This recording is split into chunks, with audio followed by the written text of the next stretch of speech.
Okay, so today we discuss about the Power PC. So okay, let we start with the Power PCs. देखिए, power PCs actually power PCs में क्या, जो हमारा power PCs किसे कहते हैं? Power PCs like जो हमारा पर्सनल कंप्यूटर्स होते हैं पावर पीसीज में, उसमें जो हमारे क्या होते हैं, माइक्रो प्रोसेसर जो यूज़ हो रहे हैं उसका एक टाइप होता है। अब इस टाइप को क्या, आखिरकार इसमें ऐसी स्पेशलिटी क्या होती है पावर पीसीज माइक्रो प्रोसेसर्स में? देखो, पावर पीसीज माइक्रो प्रोसेसर की में एक आर्किटेक्चर होता है, कौन सा? Risk, RISC। क्या होता है? Reduce instruction set computing architecture. Actually ये जो आर्किटेक्चर होता है RISC, इसकी कुछ क्वालिटीज़ होती हैं जो हम स्पेशल क्वालिटीज़ या स्पेशल फीचर्स होते हैं जिसकी वजह से इन्हें हम पावर पीसीज माइक्रो प्रोसेसर्स कहते हैं। अब देखो, इसमें जैसे हमने 8085 पढ़े थे, 8086 पढ़ा था, ये कौन सा है? ये हमारे रिस्क आर्किटेक्चर को सपोर्ट नहीं करते। इसका एक अपोजिट होता है, इसका एक अपोजिट आर्किटेक्चर होता है, ठीक? इसे क्या कहते हैं? CISC, six, complex instruction set computing. ठीक, क्या कहते हैं? Complex instruction set computing. देखो नाम से ही देखो, reduce instruction set computing, complex instruction set computing, नाम से ही अपनी पूरी डेफिनीशंस क्लियर कर रहा है। जैसे देखो, CISC में हमने क्या बोला? कॉम्प्लेक्स इंस्ट्रक्शन सेट कंप्यूटिंग, मतलब इसमें जो इंस्ट्रक्शन सेट होती हैं वो क्या होती हैं? कॉम्प्लेक्स होती हैं। और जो हमारा RISC होता है पावर पीसीज वाला, रिड्यूस इंस्ट्रक्शन सेट कंप्यूटिंग, मतलब इसमें क्या होता है? इंस्ट्रक्शन सेट क्या होती हैं? रिड्यूस्ड होती हैं, बहुत ही कम होती हैं। बस यही देखो, मेन डिफरेंस सिर्फ यही है, इंस्ट्रक्शन सेट का डिफरेंस ही है। स्टार्टिंग में जब हमने 8085 8086 बनाए तो हमने जोर दिया, या हम लोगों ने ये सोचा, जो हमारे डेवलपर थे उन्होंने ये सोचा कि हमें ज़्यादा ऐसी चिप बनाए, ऐसा माइक्रो प्रोसेसर बनाए जो ज़्यादा से ज़्यादा इंस्ट्रक्शन सेट को एग्जीक्यूट कर सके, मतलब जिससे हम ज़्यादा से ज़्यादा वैरायटी ऑफ इंस्ट्रक्शन सेट, उसकी कैपेबिलिटी बढ़ा दे कि वो ज़्यादा से ज़्यादा वेरिएबल ऑफ मतलब varieties of instruction set execute कर सके। लेकिन फिर हमने देखा कि हमने जब ऐसे प्रोसेसर बनाए तो उसमें कंट्रोल यूनिट भी हमें एक्स्ट्रा डालनी, मतलब हमें कंट्रोल यूनिट में भी कॉम्प्लेक्स सर्किट हो गया। क्यों? क्योंकि डिफरेंट टाइप ऑफ जब एग्जीक्यूशन करने होंगे तो उसके लिए कंट्रोल जो यूनिट होगा उसकी भी जो सर्किटिंग होगी वो कॉम्प्लेक्स होगी, क्योंकि उसे वैराइटीज़ ऑफ इंस्ट्रक्शन को एग्जीक्यूट कराना होता है। क्योंकि ये सब कंट्रोल यूनिट ही तो करता है, हर चीज़ क्या करता है? कंट्रोल यूनिट ही करता है। कहाँ पे कौन सी इंस्ट्रक्शन का जो भी मीनिंग्स है, किसको इंस्ट्रक्शन दे के हमें उससे एग्जीक्यूट करवाना है प्रोग्राम। तो जब हमारा कंट्रोल यूनिट काफ़ी कॉम्प्लेक्स होने लगा, यहाँ तक कि हम लोगों ने देखा 50 से 60% तो हमारा सिर्फ कंट्रोल यूनिट ही एरिया लेने लगा, तो साइज़ में एक तो साइज़ बढ़ने लगा हमारे माइक्रो प्रोसेसर का। ऊपर से हम जो उसका जो कॉम्प्लेक्स सर्किट होने की वजह से उसमें स्पीड में भी इफेक्ट आने लगा। स्पीड में इफेक्ट कैसे? देखो, मेनली हमारी जो स्पीड किस पे डिपेंड करती है? जो हम इंटरनल कैशे मेमोरी या कह दो, या फिर जो रजिस्टर्स होते हैं, है ना, रजिस्टर्स जो अंदर हैं उनको जितना कैपेबल बना देंगे तो वो उतना ही चीज़ें स्टोर करेगा और डायरेक्ट एक्सेस कर सकता है कौन? Micro processor. लेकिन जब एरिया, हमारी चिप का एरिया 50-60% कंट्रोल यूनिटी ऑक्यूपाई करने लगा, तो हमारे पास ज़्यादा चांस रह नहीं गया कि हम उसमें रजिस्टर ज़्यादा इंक्लूड कर पाएँ। तो हमने फिर क्या किया? फिर हमने क्या किया? हमने फिर एनालिसिस की गई। फिर जब हमने काफ़ी इंस्ट्रक्शन सेट्स वाले एग्जीक्यूट करने वाले प्रोसेसर बना लिए, फिर हमने उसको एनालिसिस किया तो हमने देखा कई सारी इंस्ट्रक्शन तो रेयरली कभी कभी यूज़ होती है। मतलब हम लोगों ने बेवजह कई सारी इंस्ट्रक्शंस ऐसी सेट बना रखे थे जो हमारी कभी रेयरली ही कभी यूज़ होती हैं, उनकी ज़्यादा कोई इंपॉर्टेंस नहीं है। मतलब अगर हम उन्हें सेपरेट कर दें, हटा दें, तब भी हमारा काम बहुत अच्छी तरीके से चलेगा। तब फिर हमने क्या किया? अब हमने कहा कि अब हमें क्या करना है? इंस्ट्रक्शन सेट रिड्यूस करो। हमें ऐसा प्रोसेसर नहीं बनाना जो ज़्यादा इंस्ट्रक्शन सेट एग्जीक्यूट कर सके, हमें ऐसा प्रोसेसर बनाना है जो सिर्फ इम्पॉर्टेंट इंस्ट्रक्शन एग्जीक्यूट करे। तो हमने इंस्ट्रक्शन सेट हटा दी, जो भी बिना काम की, मतलब जो काम की नहीं थी उन्हें हटा दिया, जो इंपॉर्टेंट इंस्ट्रक्शन थी सिर्फ उनको रखा, फिर उनके हिसाब से अपना प्रोसेसर डिज़ाइन किया। तो फिर क्या हुआ, अब ज़्यादा वैराइटीज़ नहीं रह गई, तो फिर क्या हुआ, फिर हमारे कंट्रोल यूनिट का सर्किट भी सिंपल हो गया, अब वो कम एरिया में हो गया। फिर हमने क्या किया, उसकी फिर जो एरिया बचा उसमें हम रजिस्टर इंक्लूड कर दिए, जिसकी वजह से हमारे जो प्रोसेसर की है स्पीड भी क्या हो गई, इंक्रीज़ हो गई। अब इसमें एक तो ये जो हमने लिमिटेड इंस्ट्रक्शन की, तो उन्हें क्या किया, एक लिमिटेड लेंथ का भी रखा।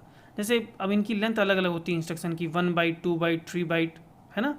और जो ये एग्जीक्यूट होने में कोई 1 साइकिल लेता है, कोई 2 साइकिल 3 साइकिल 4 साइकिल। अब हमने क्या रखा, इंस्ट्रक्शन सेट सेम लेंथ की रखी और उनका एग्जीक्यूशन क्या रखा, 1 साइकिल में सारी इंस्ट्रक्शन का एग्जीक्यूट, सारी मतलब कोई भी इंस्ट्रक्शन आप एग्जीक्यूट करो सिर्फ 1 साइकिल लेती थी और एग्जीक्यूट हो जाती थी। तो मतलब हमारी स्पीड की परफॉर्मेंस बहुत ज़्यादा क्या हो गई, इंक्रीज़ हो गई। लाइक हम जो अपने टैबलेट्स और मोबाइल्स देखो, उसमें जो उनकी स्पीड काफ़ी ज़्यादा होती है सिस्टम से, तो हम उसमें पावर पीसीस का ही इस्तेमाल करते हैं, ठीक है ना। अगर जैसे भी कोई कभी कभी होता है कोई ऐप हमारा सपोर्ट नहीं कर रहा होता है हमारा मोबाइल, तो वो क्या होता है, क्योंकि हमने क्या एक लिमिटेड इंस्ट्रक्शंस के लिए उसे लिमिटेड कर रखा है। तो ठीक है ना, फिर चलो स्टार्ट करते हैं क्या, पावर पीसीस सॉरी।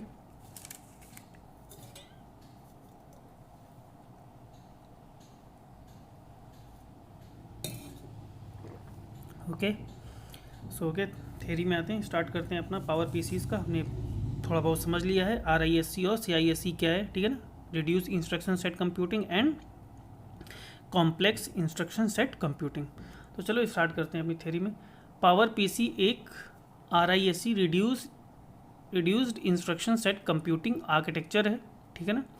प्रारंभ में इसे पर्सनल कंप्यूटर में प्रयुक्त किए जाने के लिए विकसित किया गया था। पावर पीसी के CPU अत्यंत लोकप्रिय हुए, इनकी परफॉर्मेंस उच्च कोटि की है ना। पीसीस में काफ़ी लोकप्रिय हुए जब हमने इनका यूज़ किया, क्योंकि स्पीड काफ़ी अच्छी दे रहे थे और बेवजह कि हमें जो इंस्ट्रक्शन हमें यूज़ करनी नहीं थी वो हटा दी, तो हमारे लिए कोई फ़र्क नहीं पड़ा। बाकी इसकी क्या हो गई, परफॉर्मेंस बहुत इंक्रीज़ हो गई। RISC का अर्थ है reduce instruction set computing. Intel processor 8085, 8086, 80186 and 286 को CISC प्रोसेसर कहा जाता है। CISC का अर्थ है कॉम्प्लेक्स इंस्ट्रक्शन सेट कंप्यूटिंग। उनकी इंस्ट्रक्शन सेट क्या है, बड़ी कॉम्प्लेक्स है। देखो, एक एड्रेसिंग मोड होते हैं, direct addressing mode, indirect addressing mode, है ना, एंड इमीडिएट एड्रेसिंग मोड, ठीक। तो इम्प्लाइड एड्रेसिंग मोड, ये सब कई टाइप के एड्रेसिंग मोड्स होते हैं, लेकिन हमने क्या किया, इसमें एक लिमिटेड रखा है एड्रेसिंग मोड भी। मतलब देखो, हर चीज़ का एक ही अंत में हर चीज़ का रिजल्ट एक ही निकलेगा। क्या, हमने इंस्ट्रक्शन सेट को क्या कर दिया, रिड्यूस्ड। हमने इंस्ट्रक्शन सेट क्या कर दिए, लिमिटेड कर दिए। किसमें, इन RISC reduce instruction set computing में क्या कर दिए, एक लिमिटेड इंस्ट्रक्शन सेट्स कर दिए, ज़्यादा बिल्कुल भीड़ नहीं लगा दिए, है ना। काम की चीज़ें ही सिर्फ रखी हैं, बाकी सब हटा दिए। चाहे वो उसकी हम अलग अलग लैंग्वेज में उसे टेक्निकल लैंग्वेज से घुमा फिरा के कुछ भी कहें, अंत में मतलब क्या निकलेगा, एक ही। वो क्या, हमने इंस्ट्रक्शन सेट लिमिटेड कर दिए, राइट। हम अभी नेक्स्ट क्लास में रिस्क और सिस्क में थोड़ा डिफरेंस भी पढ़ेंगे, तो वहाँ से भी और समझ लेंगे, ठीक। चलो स्टार्ट करते हैं। जब माइक्रो प्रोसेसर का 4 तथा 8 बिट प्रोसेसर से विकास प्रारंभ हुआ, तब प्रयास यह था कि प्रोसेसर अधिक से अधिक इंस्ट्रक्शन हैंडल करने की क्षमता रखता हो। अभी हमने समझा था, है ना। पहले तो हमने यही कोशिश की कि ज़्यादा ऐसा प्रोसेसर बनाए ज़्यादा इंस्ट्रक्शन सेट हमारी होल्ड कर पाए। परिणाम स्वरूप कंट्रोल यूनिट तथा इंस्ट्रक्शन डिकोडर काफ़ी कॉम्प्लेक्स हो गए। भाई डिकोड करेगा और जो कंट्रोल करेगा उनका इंस्ट्रक्शन तो काफ़ी, जो उनका जो सर्किट होगा काफ़ी कॉम्प्लेक्स हो जाएगा, है कि नहीं, कॉम्प्लेक्स हो गए। कुछ प्रोसेसर में तो कंट्रोल यूनिट माइक्रो प्रोसेसर की चिप एरिया का 50 से 60% तक स्थान ऑक्युपाई कर लेते हैं। परिणाम स्वरूप यह होता है कि रजिस्टर्स के लिए स्पेस कम रह जाता है। इस प्रकार वे इंस्ट्रक्शन जो मेमोरी को एक्सेस करते हैं, कोड एग्जीक्यूशन को धीमा करने का प्रयत्न करते हैं। जब हमारे पास रेजिस्टेंस इनबिल्ट रह नहीं जाएंगे, या जिसको हम अभी कैसे मेमोरी भी है ना, जब मतलब प्रोसेसर के अंदर जब स्पेस रह ही नहीं गया तो वो लिमिटेड हो गया, लिमिटेड हो गई तो हमें किससे एक्सेस, प्रोसेसर को डायरेक्ट किससे एक्सेस करना पड़ेगा, मेमोरी से। अभी तक हम किससे कर रहे थे, रजिस्टर से एक्सेस कर रहे थे जो कि उसके इनबिल्ट, या कैसे मेमोरी से एक्सेस कर रहे थे जो कि उसके अंदर इनबिल्ट है। लेकिन अब अगर स्पेस नहीं बचेगा तो हमें कहाँ से एक्सेस करना पड़ेगा, जो हमारी बाहर रैम है ना, उससे एक्सेस करना पड़ेगा। तो फिर क्या हो जाएगी, स्पीड स्लो हो जाएगी, ठीक ना, क्योंकि क्या है वहाँ पे बसेस हैं, बसेस की स्पीड तो स्लो ही होती है, ठीक है। तो हम स्पीड लिमिटेड हो जाएगी, वे रजिस्टर्स के लिए स्पेस कम रह जाता है। इस प्रकार वे इंस्ट्रक्शन जो मेमोरी को एक्सेस करते हैं कोड एग्जीक्यूशन को धीमा करने का प्रयत्न करते हैं, राइट। इसके अतिरिक्त अध्ययनों से यह भी देखने में आया है कि इन प्रोसेसर के इंस्ट्रक्शंस की संख्या विशाल है, परंतु उनमें से बहुत कम ही का फ्रीक्वेंटली यूज़ किया जाता है। हम बताते हैं उनकी, जब फिर हमने देखा कि क्या कर सकता है क्या, तो हमने उनके इंस्ट्रक्शंस का थोड़ा एनालिसिस किया तो उसमें बहुत सारी इंस्ट्रक्शन क्या मिली, बिना काम की मिली, जिनका रेयरली कभी हमें यूज़ होता था। इन कारणों से RISC जैसे प्रोसेसर के डिज़ाइन की अवधारणा उत्पन्न हुई, जिनमें अधिकतर प्रयोग की जाने वाली इंस्ट्रक्शन का एक छोटा सेट होता है, जिसमें मतलब जो हमारी इंपॉर्टेंट इंस्ट्रक्शन होती है उनका एक छोटा सा सेट होता है, सिर्फ वही हम रखते हैं, बाकी बेकार की इंस्ट्रक्शन सेट को हटा देते हैं। इससे हार्डवेयर का डिज़ाइन सरल हुआ तथा प्रोसेसर की परफॉर्मेंस में सुधार हुआ। RISC प्रोसेसर का डिज़ाइन नियमों का कोई फिक्स सेट नहीं होता है, मतलब हमें अपनी इंस्ट्रक्शन सेट रिड्यूस करनी है, बाकी कौन सी हटानी है कौन सी रखनी है वो डिपेंड करता है कौन सी डिवाइसेस हम यूज़ कर रहे हैं। तो उसका कोई ऐसा नहीं है कि बिल्कुल फिक्स्ड कोई रूल्स है कि आपको यही इंस्ट्रक्शन हटानी है और ये इंस्ट्रक्शन नहीं हटानी। वो तो हमारे डिवाइसेस पे है कि हम कौन सी डिवाइसेस यूज़ कर रहे हैं और किस डिवाइसेस में हमें कौन सी इंस्ट्रक्शंस यूज़ करनी है, राइट। ओके,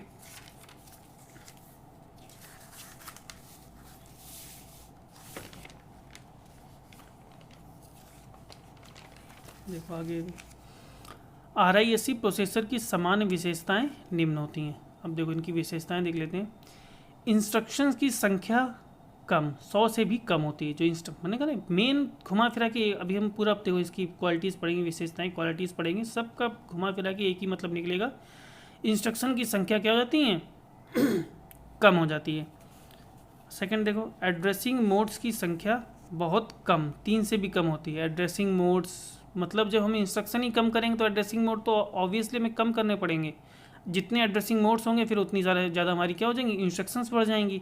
तो देखो इंस्ट्रक्शन मोड्स की संख्या बहुत कम, 3 से कम होती है। इसका भी वही मीनिंग्स हुआ क्योंकि हमें इंस्ट्रक्शंस कम करनी है। मेमोरी से संबंधित इंस्ट्रक्शन की संख्या कम है। मेमोरी को केवल लोड और स्टोर इंस्ट्रक्शन द्वारा एक्सेस किया जाता है। देखो अब ये एक चीज़ नहीं, मेमोरी से सिर्फ 2 ही इंस्ट्रक्शन है, लोड और स्टोर वाली ही हम रखते हैं, बाकी नहीं रखते हैं। क्यों? क्योंकि मेमोरी से एक्सेस जब करना होता है तब स्पीड क्या हो जाती है, स्लो हो जाती है हमारी। ओके, देन प्रोसेसिंग रजिस्टर्स के माध्यम से होती है। ठीक, रजिस्टर्स के माध्यम से होती है प्रोसेसिंग, जो क्या इनबिल्ट रजिस्टर्स हैं। प्रोसेसिंग रजिस्टर्स के माध्यम से होती है, अर्थात इसमें अधिक रजिस्टर होते हैं तथा अधिकांश कंप्यूटिंग कार्य मेमोरी के स्थान पर रजिस्टर्स का यूज़ करके होता है। रजिस्टर्स की संख्या 32 से स्टार्ट होकर 100 से अधिक तक होती है। जब हमारे पास एरिया है तो हमारे पास भाई हम फ्री है तो उसमें रजिस्टर्स इनबिल्ड करने के लिए, because I have little bit of free space.